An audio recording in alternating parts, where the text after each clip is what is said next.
Good morning, ladies and gentlemen. It's an exciting day for us at Sapient Gurgaon. We have an interesting discussion starting at 11 a.m. on the topic, how leading teams help me discover aspects of myself. I am Suparna and I'm working as a manager, program management with Sapient Nitro. I'm Karthik Raman. I'm working as a business analyst with Sapient Global Markets. My name is Sumit Sharma.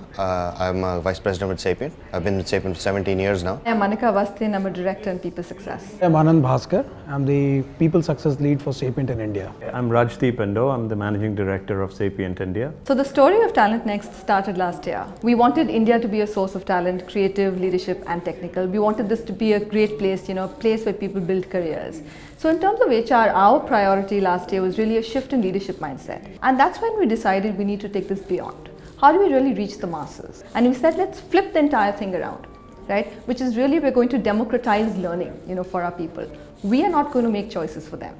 They are going to make choices for themselves, right? So it's almost like saying that, it's a supermarket concept. We will do a conclave which is going to be spread over all days in a particular week where we will give people the different development experiences from those frameworks. It is for all, it is for everybody, and let people really make that choice. What we're trying to do through the TalentNext initiative is to elevate the talent mindset, A, in the leadership, and B, also in the people. The leadership needs to look at talent in a particular lens, and the talent themselves, that is the people themselves, need to understand that they have a very important role to play in the strategy of the business. The whole spirit behind this is to inspire people to actually focus on their development, so that if they were to develop and they were to get more competitive and competent, they are going to end up furthering the goals of the organization or even their personal goals. Either way, I think their personal goals, if tied to those goals of the organization, is going to enable the organization goals. No organization can grow its revenues faster than its ability to grow its people. That's one of my core beliefs when I look at people development, especially given the tremendous change that's happening around us in our business context. So we've really focused on 3 or 4 swim lanes. We've got self-discovery,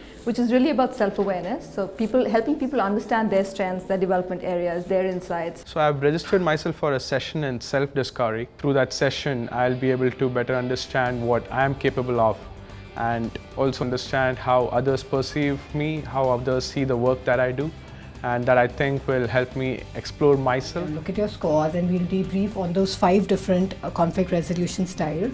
And the idea would be to really, for you to go back and see which is your dominant style, which is the one that you use the most. So Karthik, what is your top style that is coming out? So it's coming out as collaborating. So that's your top? Yes. And which style is it that you're not using at all? So I think avoiding and withdrawing both. Avoiding and withdrawing. Okay. The first part of the session, the facilitator helped me analyze what my natural style is towards conflicting situations. The second part, she kind of introduced me more into what other styles people adopt, their pros and cons. And this should help me, react better and take a better stance then. We've got a separate track which is focused on coaching, and this is really niche, where we've tied up with 65 certified coaches, in the industry to come in and meet with our people. It's going to be 1 hour of a coaching development experience. And the objective is to help people understand the power of coaching for themselves, how a conversation can really help an individual discover insights for himself or herself. I'm looking for some help on how to influence people in leadership. So one of the main aspects of leadership is to interact with a lot of people and influence them and convince them. And I would like to understand what attributes goes into influencing people and inculcate the same attributes within myself if needed. Understanding somebody else from their interests, from their drivers, and then relating to that when you're trying to influence somebody. Let's say you have an initiative you want to advance and you realize their support is critical, but you need to understand how will it further their interest. Influencing also, interestingly, is a two-way street. Almost think of it as to what are you doing to them to advance their interests. My experience with the session was insightful and it gave me a direction on how to interact with people. And also it gave me pointers to build more self-trust and be more clear about my thoughts when I'm interacting with people. The third swim lane is around career counseling, right, where we've helped people tied up with Sapient leaders, right, and people within Sapient, which is really helping and getting guidance on their own careers, right. bunch of things. It can be around, where am I in my career, where do I want to go, how do I want to switch my domain, but making sure that there is some person who they can speak to around their own career development. I'm committing about 14-15 hours of my time over the next 3 days. I've had 4 odd discussions with people. I am drawing a lot of benefit from this. I'm realizing how confusing it can be, especially for young minds in their early formative years. People do need to understand how to utilize these frameworks that we've developed over time, for personal career growth. The areas that don't excite you, I think you should at least learn the basics of those areas. So that right? That it doesn't become an impediment. Exactly. I feel I've lit a new light bulb in their mind, right? And that is the only thing that I'm trying to achieve from these sessions. We're also doing a lot of panel discussions as a part of this track, right, on very important Sapient topics, which really is relevant to the needs of people. How do I build a career at Sapient? How do I grow at Sapient? All of these questions are something that is relevant, that people keep hearing, that we want to make sure that people get an opportunity to learn and from others' experiences as well. When you're first presented with a challenge, your orientation might be to try to control the situation, be very directive. A lot of that might be a reaction to not having experience, and you move and shift to a place of what I would call enablement, which is really around helping people succeed, not forcing yourself on those people to get to the outcomes that you think they ought to achieve. You think you're a leader or you think you're a manager of a large group of people, but in reality, all you have is influence. Because that's the only thing that you can leverage with your team if you want your team also to be independent thinkers. It's a joke when people tell you that somebody reports to you. They don't. It doesn't mean anything. Not unless you're running a manufacturing plant and it's a 9-to-5 job and your main asset is a machine and not people. Right? Our assets are people. We want people to think, and that's how scale happens. It was good to know what challenges, what struggles people who have kind of traversed the journey at Sapient, people who've been with Sapient for like 10 years, 15 years, what challenges they faced, getting to learn from their lessons. It was a very inspiring session for me. But there were some very powerful new thoughts that came my way. A great example was when somebody asked a question around how do you look at every person as an individual, and it helped me connect the thoughts, saying we do that with our clients. We look at each one of them as a unique individual. Why would we not do that, with our people? We've got a bunch of leadership confessions, right? And we've got a great, fantastic commitment from our Sapient leaders to come and share their own stories, their own career graphs with people, their mistakes, their failures. How did they learn? I personally have been tremendously inspired being in sessions, doing leadership confessions, panel discussions, career coaching, counseling sessions, and I've learned a lot myself. The reality is that I didn't know how to work with other people for a very long time in my career. So Sudhi called me, said, hey, and got some feedback for you. Yep.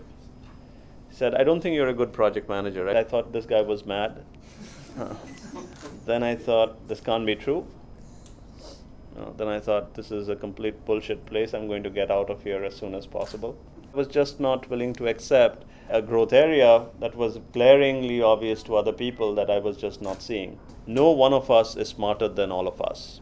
It's a really simple thing to realize, but to deeply feel it inside is something else. It took me, maybe 10 years into my career to truly understand that. There's a track called Leadership Confessions, where you talk about where you've had a failing or an issue, and I think it's been amazing, the energy and the demand for those sessions, but I think being able to just talk to different people and different leaders across the company and say, hey, what did you struggle with? Yeah. Right? What did you learn? Because failure is necessary. Nobody got anywhere in life without failing. Right? Those small interactions can be tremendously helpful to people because they just don't have the perspective. It was a great conversation, there were great tips, and it was a good start of the day. So it's a great opportunity to learn a story from a leader, hear about some of their failures, some of their success, what's worked, what's not worked. So those are the different swim lanes that we have as a part of the conclave. I truly believe that the fire has been lit. The fact that we're asking people to make the choices has been phenomenal. The inspiration, the passion is coming from within. The fraternity responded